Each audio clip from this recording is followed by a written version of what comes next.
शांति।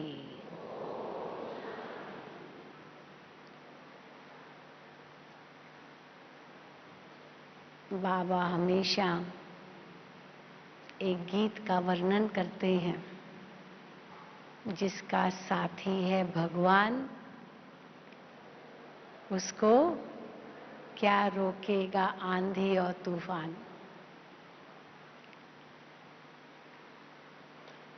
दिए को आंधी तूफान ने रोकने की कोशिश की, लेकिन उस दिए का साथी स्वयं भगवान था। इसलिए आखिर में आंधी और तूफान तो भाग खड़े हुए और दिया जलता ही रहा। तो वो किसकी यादगार है? हम बच्चों की यादगार है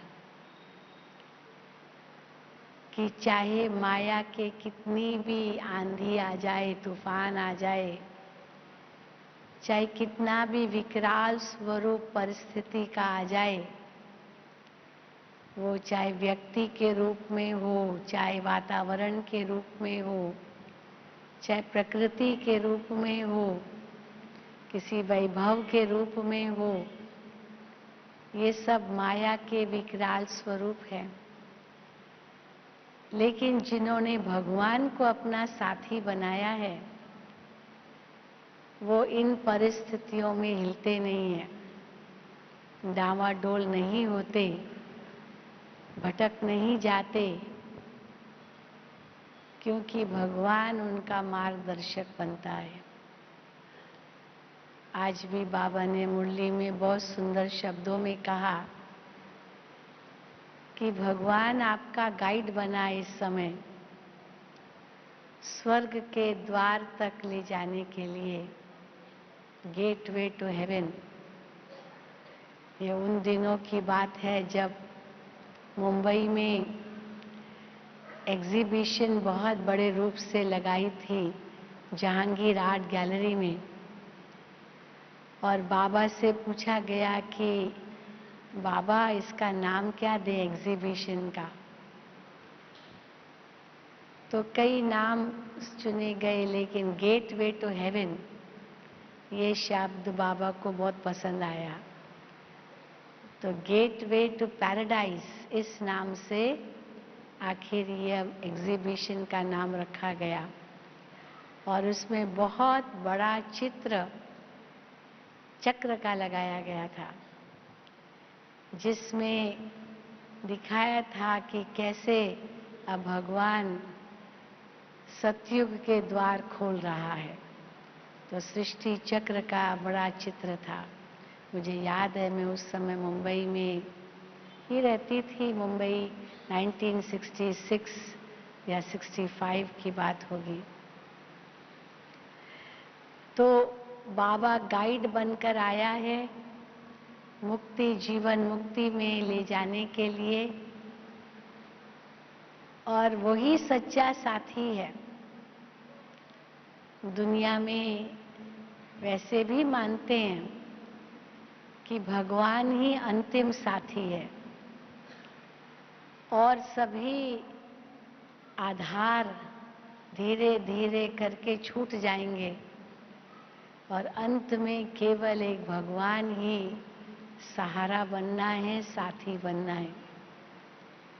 लेकिन हम कहते हैं वो अंतिम सहारा नहीं है, अंतिम साथी नहीं है,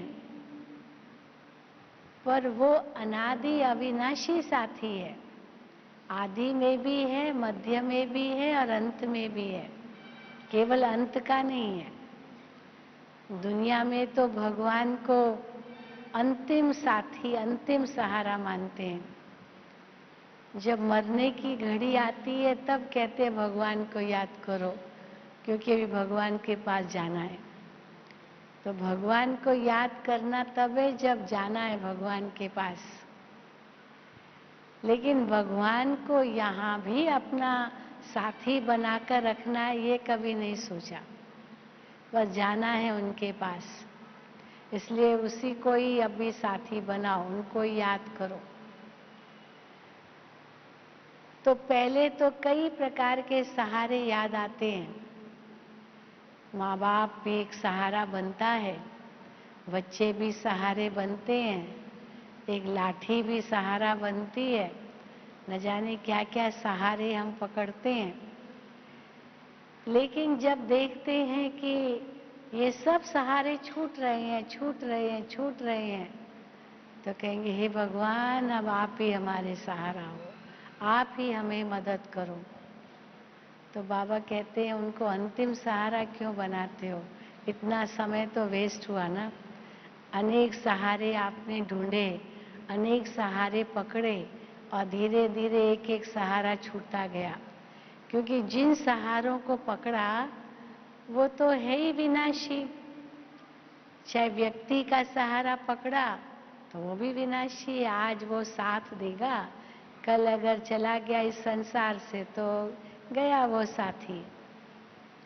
आज कोई वस्तु का सहारा पकड़ा, कल वो वस्तु भी टूट गई, फूट गई, गुम हो गई, चोरी हो गई, क्या नहीं आजकल हो रहा है, कोई ठिकाना नहीं है किसी भी चीज का।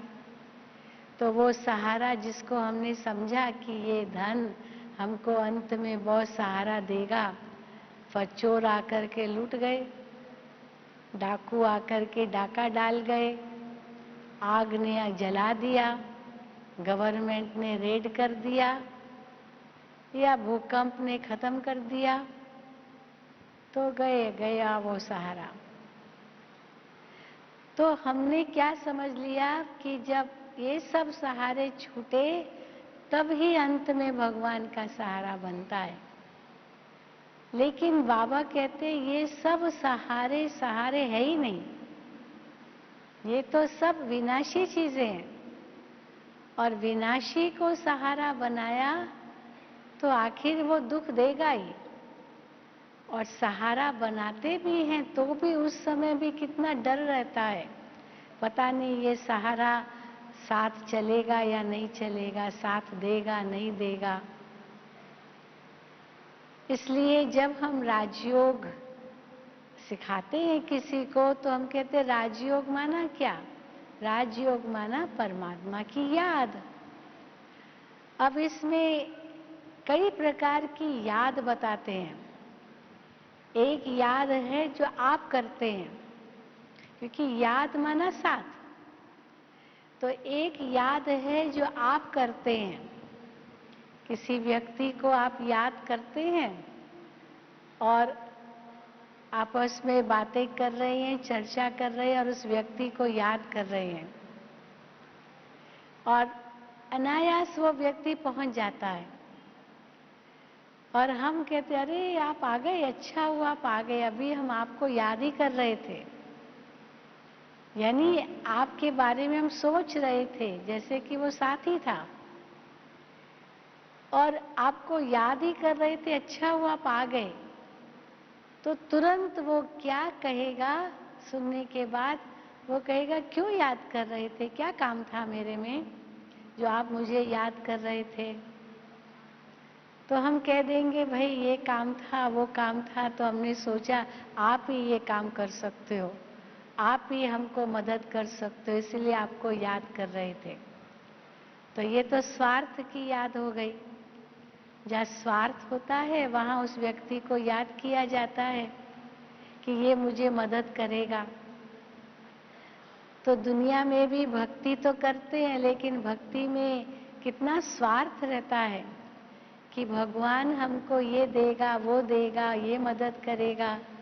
फिर चाहे वस्तु मांगते हैं, चाहे वैभव मांगते हैं, कोई संतान मांगते हैं, कोई क्या मांगते हैं, क्या क्या मांगते रहते हैं भगवान से। लेकिन फिर कई बार अनुभव होता है कि मांगा तो बहुत कुछ, लेकिन भगवान ने तो दिया ही नहीं। तो फिर भगवान का के आगे प्रलोभन रखते हैं, हे भगवान तुम ये मुझे दोगे ना तो मैं इतना भोग लगा दूंगा। कल भी बाबा ने मुरली में कहा, कल या परसों, कि भोग लगा दूंगा, आप हमको ये पास कर देंगे तो हम भोग लगा देंगे इतना का। लेकिन चलो पास कर दिया तो भोग लगाया हमने, और नहीं पास किया तो भोग भी नहीं लगाएंगे। आरती तो करते हैं कि ये तन मन धन सब है तेरा, तेरा तुझको अर्पण क्या लागे मेरा।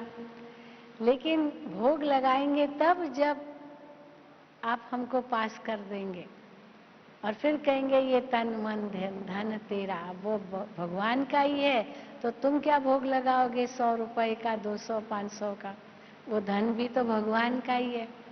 और नहीं पास किया तो भोग नहीं लगाएंगे, तो भगवान का ही तो धन था और उसको लगाया नहीं।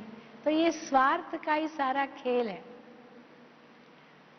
या तो फिर भगवान को धमकी भी देंगे, भगवान देखना तुमने मेरा ये काम नहीं किया ना, तो मैं अपनी जान दे दूंगा, अपनी जान दे दूंगा। ये काशी करवट इसलिए तो खाते थे। जो बाबा काशी करवट का वर्णन करते हैं, तो तलवार रहती थी, भगवान मुझे दर्शन दे दो, दर्शन दो, दर्शन दो, नहीं तो मैं अपना सिर काटता हूँ। अब दर्शन नहीं दिया तो सिर काट दिया, तो कई बार काटने से पहले वो दर्शन हो जाता था। या चलो काट भी दिया तो बाबा कहते उस समय सारे जो भी पाप किए वो सब वो पूरे हो जाते हैं। लेकिन फिर जन्म तो वहीं लेना है, कहाँ जाएगी आत्मा? कोई परम धाम तो जाएगी नहीं। लेकिन धमकी देते हैं भगवान को,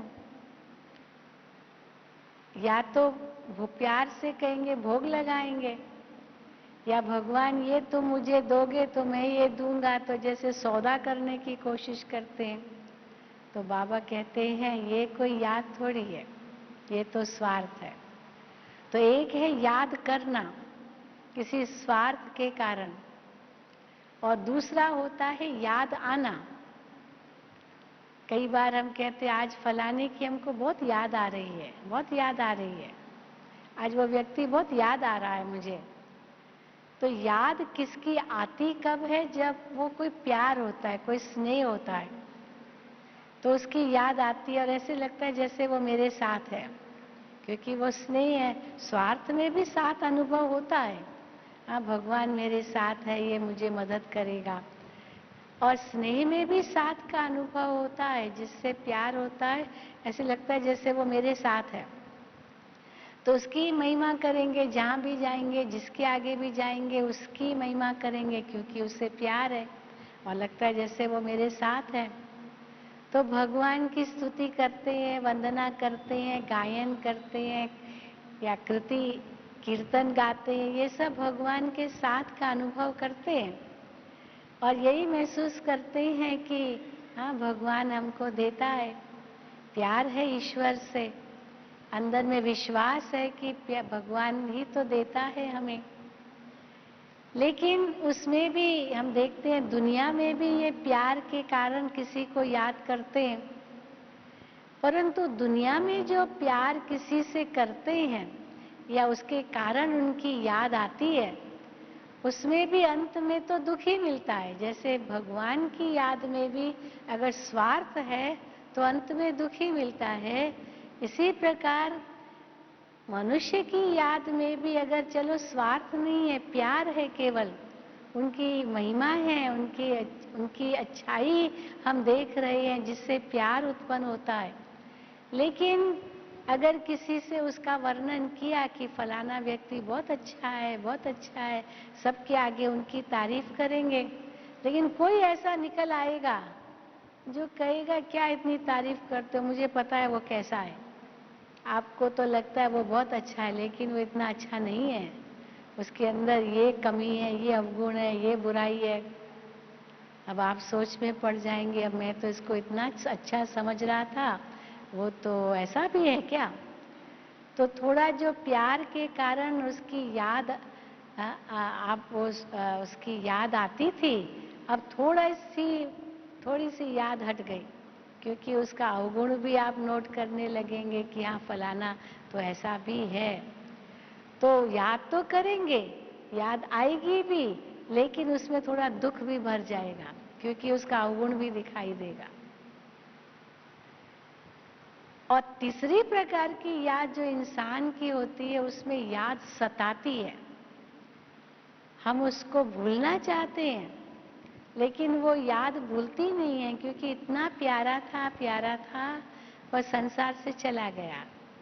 आखिर इंसान तो विनाशी है, संबंध भी विनाशी है, उनका सहारा भी विनाशी है, और वो संसार से चला गया और उसको हम भूल ही नहीं पाते हैं। हर वक्त उनकी याद में रहते हैं और सताती है उनकी याद। लोग हमको कहेंगे भाई अभी याद मत करो, उसकी याद नहीं आनी चाहिए तुमको, क्योंकि वो तो अभी वापस नहीं आएगा। तो लोग कहेंगे कि अब उनको भूल जाओ, मत याद करो। तो आप कहेंगे कैसे भूलूं, भूलता ही नहीं है, यानी उनकी याद सताती है। तो अब जिनको हम याद करते हैं या याद आती है, पर यहाँ तो याद भूलती नहीं, वो सताती है।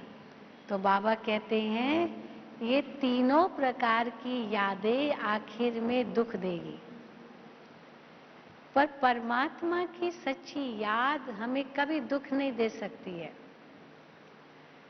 क्योंकि एक तो वो अविनाशी है और ये कभी नहीं होगा कि परमात्मा हमें धोखा देगा। ये कभी नहीं होगा कि परमात्मा हमें दुख देगा। तो न दुख देगा, न धोखा देगा, न हमें छोड़ेगा, न हमसे अलग होगा। इसलिए तो देखो भक्ति मार्ग में सर्वव्यापी की भावना सबके अंदर बिठा दी, क्योंकि सर्वव्यापी है तो मन अलग है ही नहीं। तेरे में, मेरे में, सब जगह, कण कण में तो मानो सदा ही साथ है। लेकिन सर्वव्यापी कह करके परमात्मा की ग्लानि किस लिए, किस प्रकार से की? क्योंकि समझ लिया सब भगवान के रूप है, तो वही दुख देता, वही सब कुछ करता, सब कुछ वही वही है। तो बाबा कहते नहीं, मैं तो दुख नहीं देता हूँ, मैं तो सुख का रास्ता बताता हूँ, मैं तो आता ही एक बार हूँ कल्प के अंत में।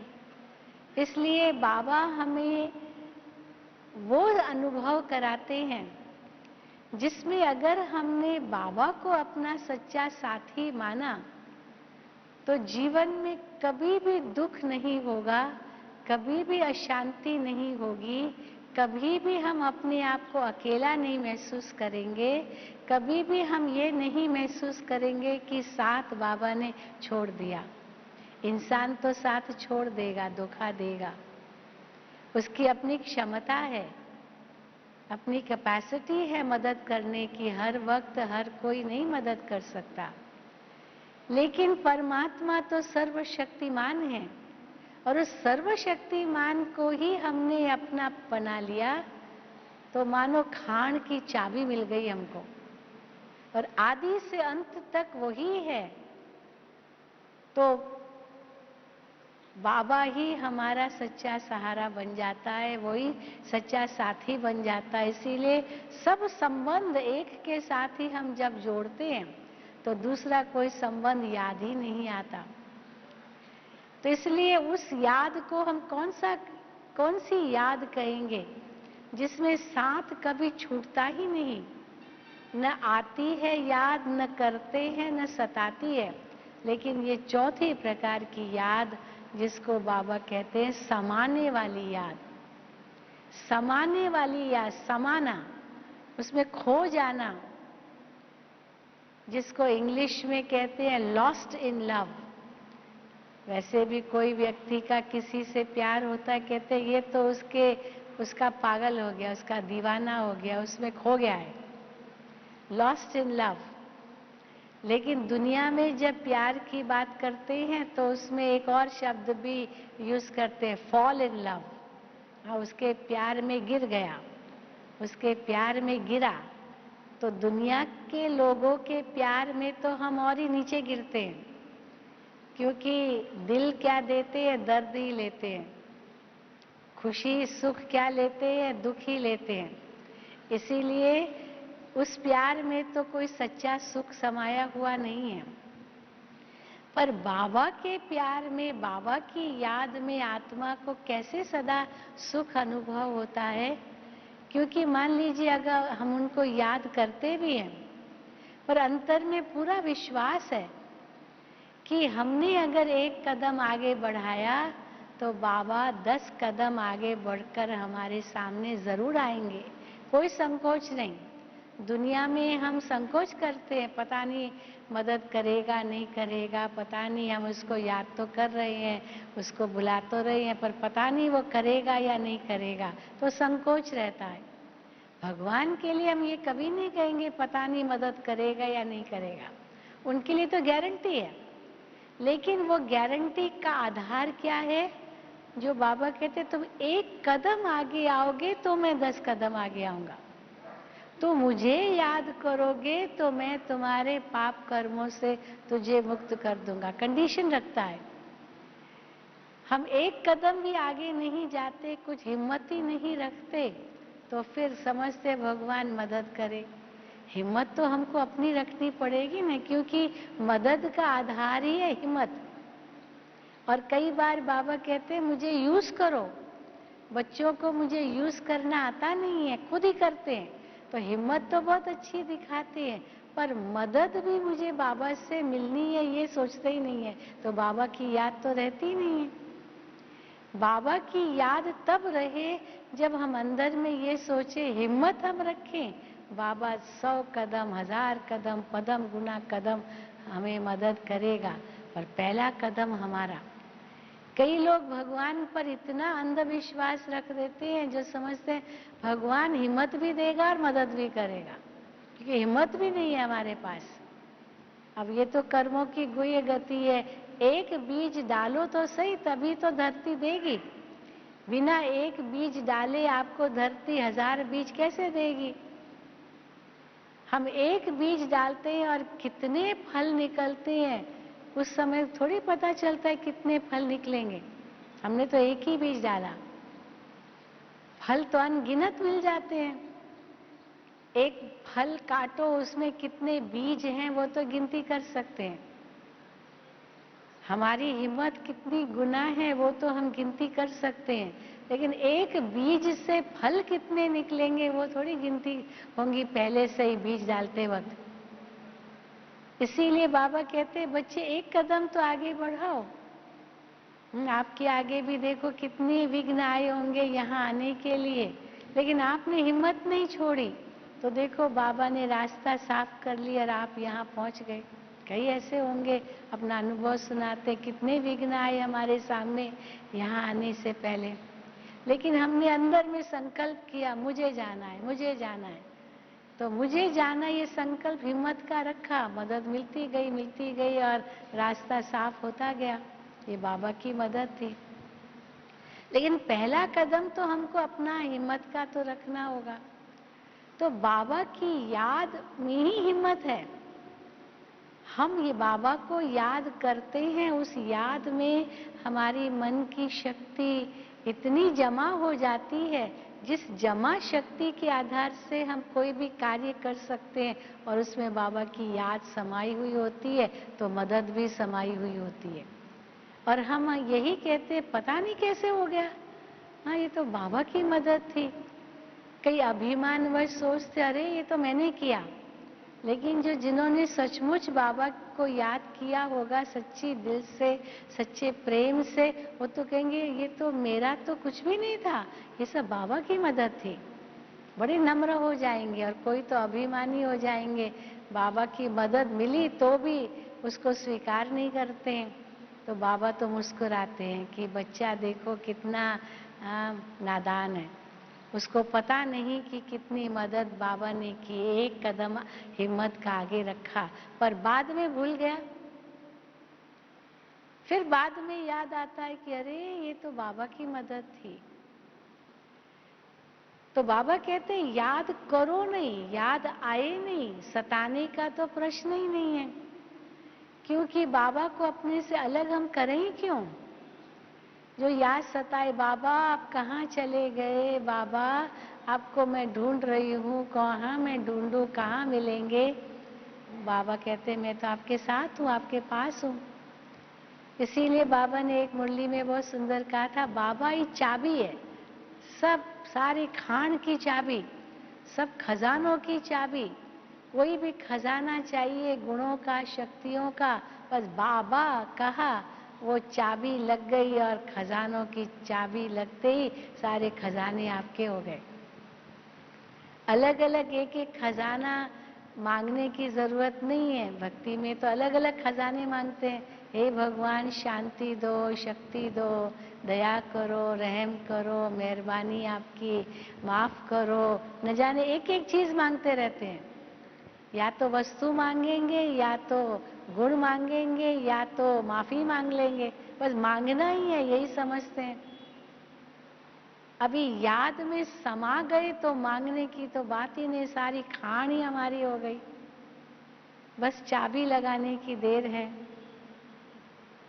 अब वो चाबी कैसे लगाएंगे? अंदर में इतना प्यार हो बाबा के लिए, कैसे प्यार बढ़ेगा? दुनिया में भक्ति में कैसे हम भगवान से प्यार अपना जताते हैं?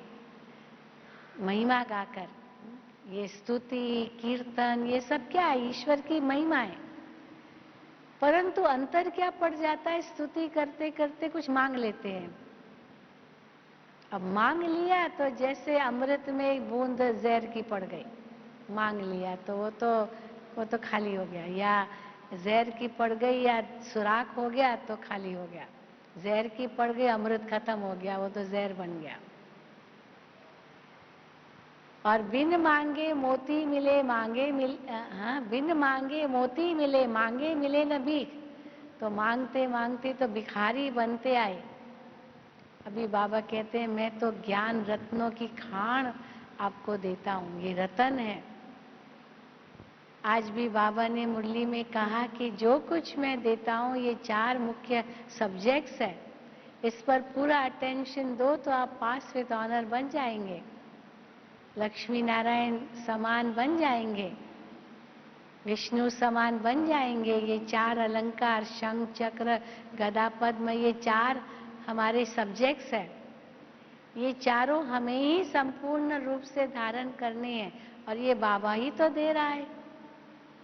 और बाबा ने कहा कि ये पढ़ाई अंत तक रहेगी, अंत में बाबा साथ ले जाएंगे। अभी तो पढ़ा रहा है, अभी तो पढ़ाई चल रही है।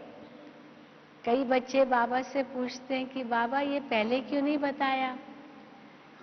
पहले तो जो मुरलियां देखेंगे ना, शुरू शुरू की मुरलियां, उसमें बाबा ने ज्योति बिंदु स्वरूप शिव बाबा ये कभी नहीं कहा। ज्योतिर्लिंगम, ज्योतिर्लिंगम, जो पुराने चित्र है त्रिमूर्ति गोला और झाड़ का, जो पुराने पुराने, उन सब में ज्योतिर्लिंगम शिव भगवानोवाच लिखा हुआ है, ज्योतिर्लिंगम। तो बाबा ने जब ज्योति बिंदु कहना शुरू किया तो बच्चों ने बाबा से पूछा, बाबा ये पहले क्यों नहीं कहा? अभी 1963-64 में बाबा ने ज्योति स्वरूप कहना शुरू किया, पहले ज्योतिर्लिंगम कहते थे। वही मुरलियां हमारे पास है, पहले की तो मुरलियां भी नहीं है, क्योंकि बाबा कहते थे कि बच्चे इतना कागज रख के क्या करोगे? हा? बाबा तो सागर है, वो तो सागर तो बरसता ही रहेगा, बरसता अभी भी बरस रहा है। परंतु उस समय के मुरलियों में बाबा ज्योतिर्लिंगम कहते थे। तो फिर जब बाबा से पूछा गया, बाबा आपने ज्योति बिंदु कह दिया, तो बाबा ने कहा ज्योतिर्बिंदु पहले से कहते तो बच्चे समझते ही नहीं, क्योंकि ज्योतिर्लिंगम को याद करने का अभ्यास है। भक्ति में भी लिंग को ही याद करते हैं, तो लिंग को याद करना माना हुआ अंगुष्ठाकार रूप, तो अंगुष्ठाकार आत्मा, अंगुष्ठाकार चलो शिव को भी उस रूप से याद करते थे। फिर बाबा ने जैसे ज्योति बिंदु कहा तो बुद्धि उस बिंदु में चली गई। बिंदु बनो, बिंदु को याद करो और बिंदु लगाओ। बाबा 3 बिंदु की महिमा गाने लगे। तो जैसे जैसे बाबा ने ये रिफाइननेस लाई तो बच्चों की बुद्धि भी और भी रिफाइन होती गई, होती गई, होती गई, और ज्ञान में अब बच्चे इतने प्रवीण हो गए हैं कि कोई भी ज्ञान की पॉइंट का अर्थ क्या है वो बच्चे दे सकते हैं, क्योंकि इतना बाबा ने विस्तार कर दिया है। पर विस्तार के साथ फिर बाबा सार भी कहते हैं, क्योंकि अंत में तो सार ही काम आना है। जब बाबा के साथ जाएंगे तो अंत में ये सार ही काम आएगा, विस्तार तो काम नहीं आएगा। पढ़ाई चाहे कितनी भी लंबी चौड़ी पढ़े, लेकिन एग्जामिनेशन में तो वो जो क्वेश्चंस आएंगे वो तो सार के ही क्वेश्चंस होंगे। इतना किताबें भरी हुई वो थोड़ी एग्जामिनेशन में सारी लिखनी होती है। तो इसीलिए वो सारी काम आता है और वो ही फिर आगे प्रैक्टिकल जीवन में काम आता है, विस्तार तो काम आता ही नहीं है। तो अभी कैसे शिव बाबा कहते हैं मैं तुम्हारा सच्चा साथी बनता हूं, मैं संगम पर ही आता हूं और मैं आकर के ये आपसे वायदा करता हूं कि बच्चे मैं तुम्हारे साथ हूं, तुमको बीच में छोड़ के नहीं जाऊंगा। तो जब बाबा साकार में ये कहते थे बच्चे मैं आपके साथ हूँ, साथ में ले जाएंगे, तो कई बच्चे सोचते थे कि ब्रह्मा बाबा अंत तक साथ में रहेगा साकारी शरीर रूप में। कई बच्चे ऐसे सोचते थे। तो जब बाबा अव्यक्त हुए तो कई लोगों के मन में आई बाबा तो चले गए, बाबा ने कहा मैं तो अंत तक साथ रहूंगा, लेकिन कौन अंत तक किस रूप में ये नहीं समझा।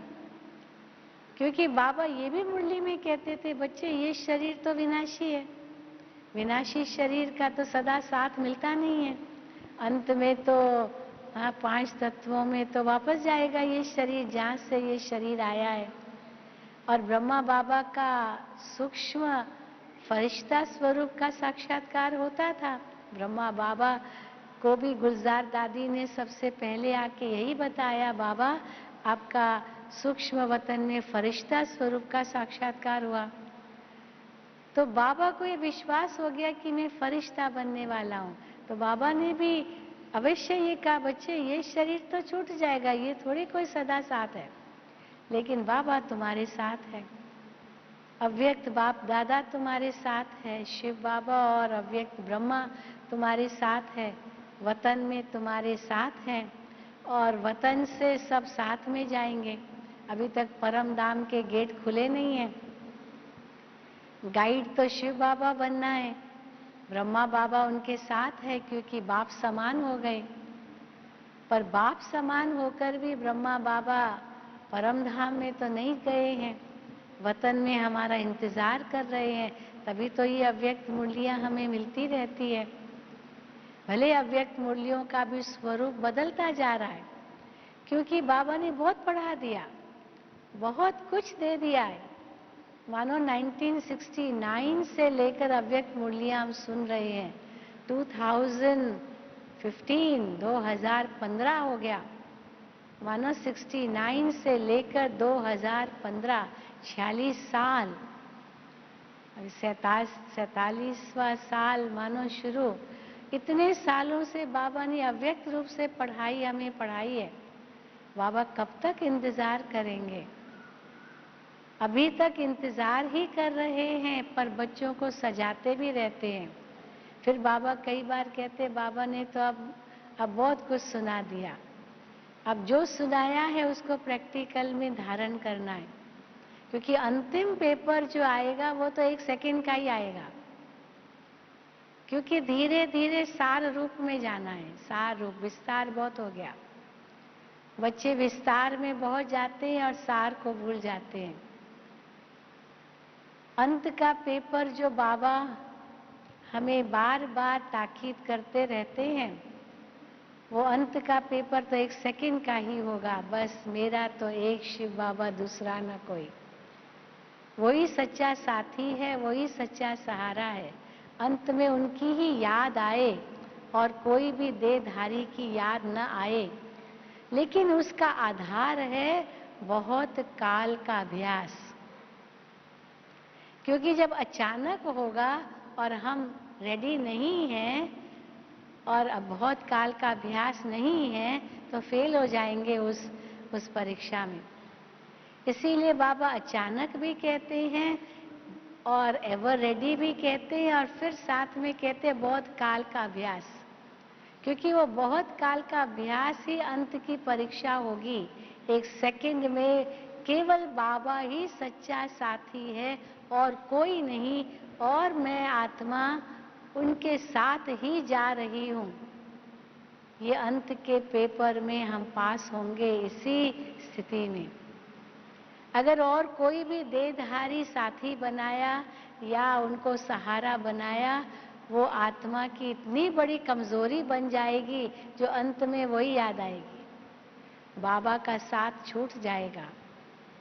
बाबा कई बार कहते, बाबा की याद एक वो जैसे पारा होता है ना, मर्क्यूरी पारा होता है, वो उसको पकड़ने की आप कोशिश करो, पकड़ ही नहीं पाएंगे। वो न सॉलिड है न लिक्विड है, वो दोनों का मिक्सचर है। तो पारा होता है, इसको नहीं पकड़, जैसे पकड़ेंगे फिसल जाएगा, हिलता भी रहेगा, वो स्थिर भी नहीं है, पकड़ भी नहीं सकेंगे। तो बाबा की याद उस पारे की तरह है, मर्क्यूरी की तरह है। वो खिसक जाती है, पर वो खिसकना बंद तब होगा जब उसको सदा का साथी बनाएंगे। अगर और सहारे ऐड किए तो बाबा खिसक जाएगा। अगर और किसी को बीच में लाया तो बाबा हट जाएगा, और वो सहारे तो अंत में धोखा ही देंगे।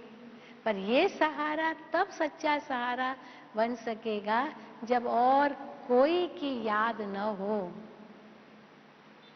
बाबा ने कल के वरदान में बहुत सुंदर बात कही कि और आपके सहयोगी जरूर हैं। कई कहते हैं कि अगर उनको साथी नहीं बनाएंगे तो सहयोगी कैसे बनेंगे, साथी बनेंगे तो सहयोगी बनेंगे। तो बाबा ने कहा सहयोगी और साथी में बड़ा अंतर है। सहयोग लेना देना ये तो कॉमन बात है, आप सहयोग दोगे तो वो आपको सहयोग देंगे। पर सहयोग देना लेना का मतलब नहीं है कि वो आपके साथी है। सहयोगी से भी प्यार होता है, पर वो साथी नहीं है। साथी माना जो जिनके सिवाय हम रह नहीं सकते, साथी माना जो हर वक्त मेरे साथ है। सहयोगी तो कभी है कभी नहीं है, और दुनिया के लोग तो आज है कल नहीं रहेंगे। चाहे कोई कन्या शादी करके जाए, जो पति बहुत उसको अच्छा मिले, बहुत प्यार दे, पर ससुराल में जब आ गई, चलो पति सदा तो साथ फिर भी नहीं देगा।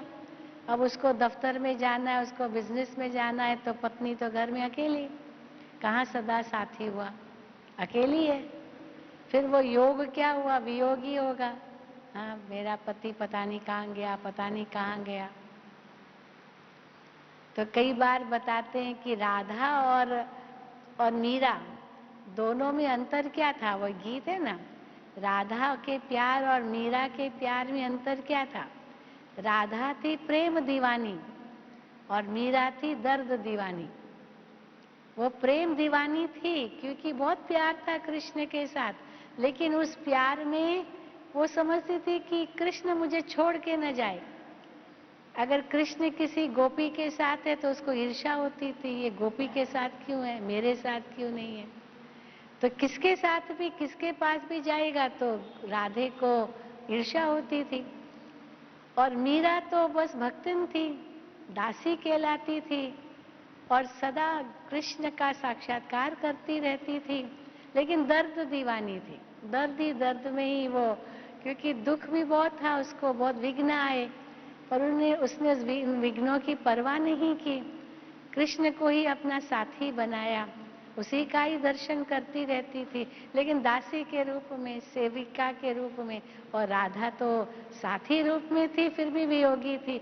और ये साथी होते हुए भी वियोगी, मानो वो दर्द दीवानी, वो प्रेम दीवानी, भटकती रहती थी, कहाँ है मेरा कृष्ण, कहाँ है, कहाँ है। तो दोनों का ही प्यार कहेंगे वो अधूरा ही था, क्योंकि ईर्ष्या करने वाली और वो दर्द के मारी उसको याद करे। पर बाबा तो हमें कहते हैं न तुमको मीरा की तरह बनना, न कृष्ण की तरह बनना है, न राधे की तरह बनना है। ईर्ष्या भी नहीं रखनी है, क्योंकि सारी गोपिकाएं एक ही शिव बाबा की, सब आशिक है एक ही माशूक के। तो एक ही माशूक के सारे आशिक हैं, तो क्या एक दो से ईर्ष्या करते हैं क्या कि तुम शिव बाबा को प्यार करती हो और मैं नहीं कर पाती हूँ, नहीं। तुम भी जितना प्यार करो, लूटना चाहो शिव बाबा से उतना लूटो प्यार, और हम भी जितना लूटना चाहें लूट सकते हैं। माशूक दोनों का एक ही है, सबका एक ही है, सब एक से ही अपना संबंध जोड़ रहे हैं। लेकिन वंडरफुल तो बात ये है कि हर एक समझता है कि मेरा शिव बाबा है। कोई नहीं कहेगा तेरा शिव बाबा है, तो शिव बाबा कितनों का है। पर हम ये क्यों कहें नहीं तेरा है, मैं कहूंगी मेरा है, आप कहेंगे मेरा, आप कहेंगे मेरा है, क्योंकि वो सबका है। पर आपस में कोई ईर्ष्या नहीं है क्या? ईर्ष्या? बाबा को साथी बनाया, उसने भी साथी उनको ही बनाया, तो उनसे आपको ईर्ष्या होगी क्या कि उसने क्यों साथी बनाया? वो तो मेरा ही साथी है। लेकिन जितने उनको साथी बनाएंगे हर एक को महसूस होगा बाबा मेरा साथी है, क्योंकि सर्वशक्तिवान है। उस सर्वशक्तिवान की हद तो है ही नहीं। पर उन्होंने फिर श्री कृष्ण का दिखा दिया है कि हर गोपी के साथ कृष्ण, हर गोपी के साथ कृष्ण। राधा भी समझती है मैं कृष्ण के साथ हूँ, बंधु फिर देखती है कि हर गोपी के साथ भी श्री कृष्ण है। अब ये तो उस साकारी श्री कृष्ण की तो बात नहीं होगी ना, वो तो एक ही जगह होगा। लेकिन ये संगम की बात है, जबकि शिव बाबा हमारे सच्चे साथी बनते हैं। तो सच्चे साथी बनना माना साथ खाना, साथ पीना, साथ रहना, साथ सोना, साथ जागना, साथ चलना, सब कुछ साथ। जो बाबा कहते हैं हम उनको अलग करें ही क्यों। लेकिन ऐसा वंडरफुल साथी है, कैसा वंडरफुल, जो हर संबंध का साथ निभा सकता है। क्योंकि उस एक में ही हम सब कुछ देखते हैं, उस बिंदु में सिंधु को देखते हैं। पर हम भी बिंदु बन करके उस सिंधु में समा जाते हैं। कितने बिंदु है, सब उस सिंधु में समा सकते हैं।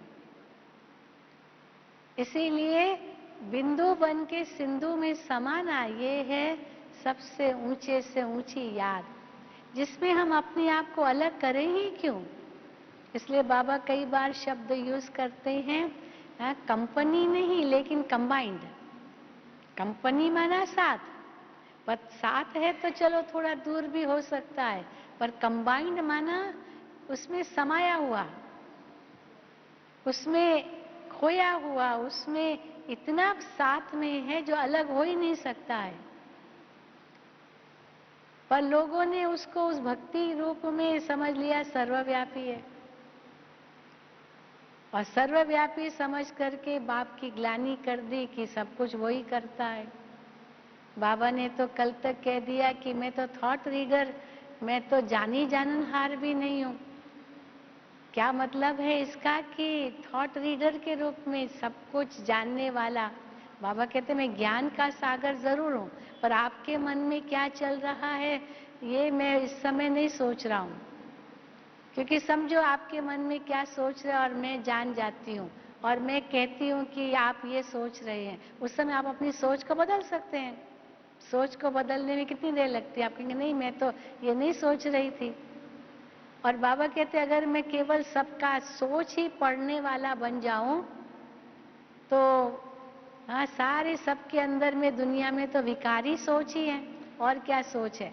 तो सबके विकारी सोच ही मैं अंदर लेता रहूंगा तो मेरे अंदर भी सारे वही सोच आ जाएंगे। तो मैं क्यों ये देखूं कि क्या कोई सोच रहा है। अभी तो इस समय सब पतित ही है। तो मैं उस हिसाब से कोई ये नहीं हो कि मैं जानी जाननहार हूं। तुम्हारे मन में क्या चल रहा है वो मैं सोच रहा हूँ, वो मैं सुन रहा हूँ, वो मैं देख रहा हूँ। पर फिर बाबा दूसरी तरफ ये भी कहते हैं, हाँ, बच्चों के फाइल आते हैं सूक्ष्म वतन में, बाबा रेडियो भी सुनते हैं बच्चों के, उलेनों के, जो बाबा को सुनाते हैं बच्चे का वो आवाज रेडियो के रूप में पहुंचता है। बाबा टीवी में भी देखते रहते हैं। यानी ऑल माइटी अथॉरिटी है। वो ऑल माइटी अथॉरिटी की शक्ति बहुत बेअंत है, ये छोटी छोटी बातों में नहीं है। हाँ, वो एक मिसाल देते हैं ना, एक व्यक्ति था, उसने ये दावा किया कि मैं क्या आपके पास से मैं बता सकता हूँ। तो दूसरे व्यक्ति ने उसको चैलेंज किया क्या चैलेंज किया? एक छोटा सा पक्षी लिया और वो पक्षी जिंदा था और अपनी मुट्ठी में पकड़ भर लिया। अब उसने पूछा उस व्यक्ति से जिसने कहा मैं बता सकता हूँ, कि उसने कहा मेरे हाथ में क्या है? तो कहा पक्षी है। फिर कहा कि मरा हुआ है या जिंदा है? परंतु अगर वो कहता मरा हुआ है मान लो, तो वो तो जिंदा था अंदर, तो वो हाथ खोल देता तो पक्षी उड़ जाता। तो बताया जरूर पक्षी है, लेकिन मरा हुआ है या जिंदा है? तो अगर वो कहता था जिंदा है तो उसको कुचल देता उसी समय और मर जाता। अगर वो कहता मरा हुआ है, वो जिंदा था तो उसको उड़ा सकता था। वो जवाब का इंतजार कर रहा था कि ये क्या बोलेगा तो मैं इसको अपोजिट कर लूंगा, तो ये कैसे सिद्ध करेगा कि मैं बता सकता हूँ।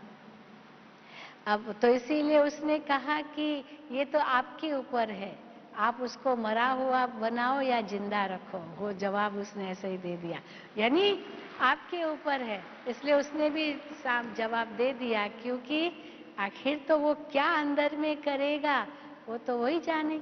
तो इसलिए भगवान ये सब नहीं करता, ये काम उनका नहीं है। पर हाँ, ज्ञान का सागर जरूर है और बाबा ने हमको आप समान बनाया है।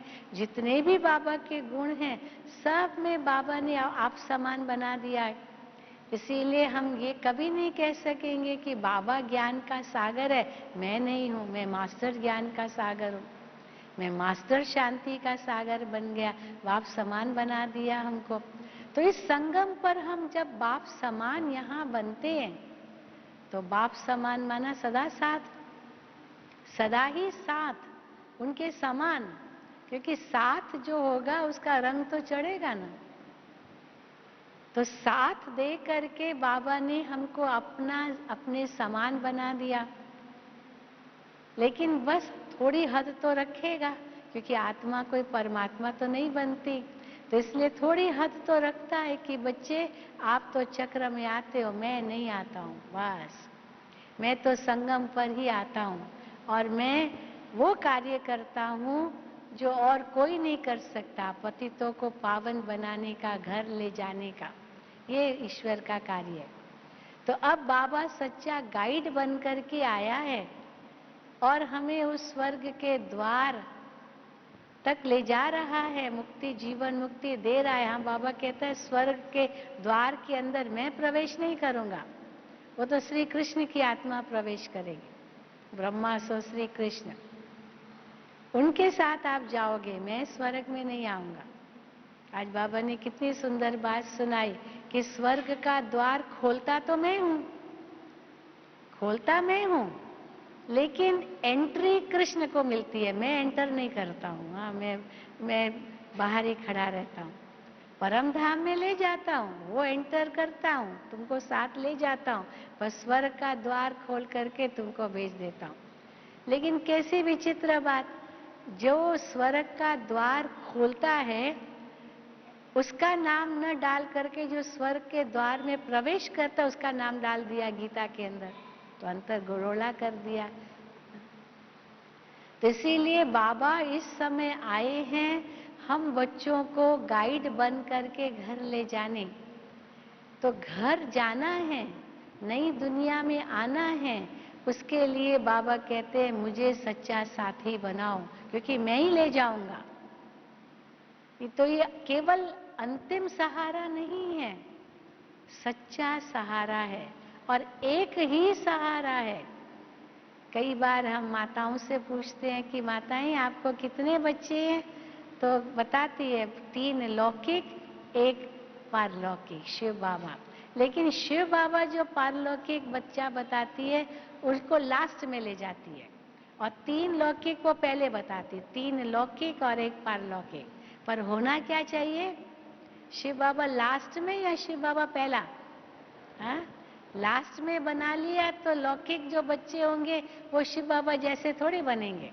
अगर पहला बनाया शिव बाबा को तो वो लौकिक भी शिव बाबा जैसे ही बन जाएंगे क्योंकि कार्बन कॉपी बन जाएगी ना, फोटो कॉपी बन जाएगी। आपकी जो पहली कॉपी होगी वही वैसे ही फोटो कॉपी बनेगी।